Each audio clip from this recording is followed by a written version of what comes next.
Keşfetseydim canım Gülbade, seni görüp aşığın kıyıdında kaldı. Keşfetseydim canım Gülbade, Gülbade, Gülbade, Gülbade, oğudun cayım Gülbade, Gülbade, Gülbade, Gülbade, seyran etsek bugün aşk ve vade.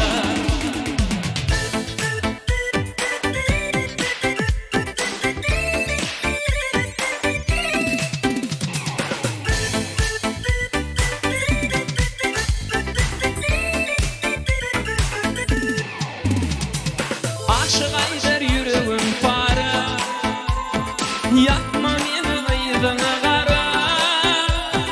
Oydun yarım gelsin yüreğim yara, kıyıdan şası gödül Gülbade.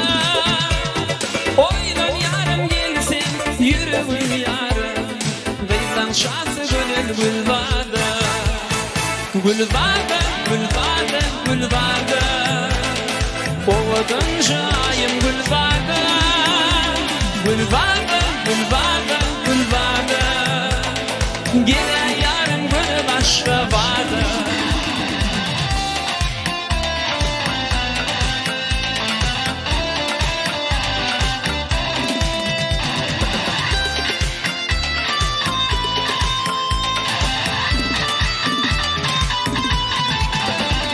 Gülbade, Gülbade, Gülbade, oğudun cayım Gülbade, Gülbade, Gülbade, Gülbade, seyran etsek bugün aşk ve vade.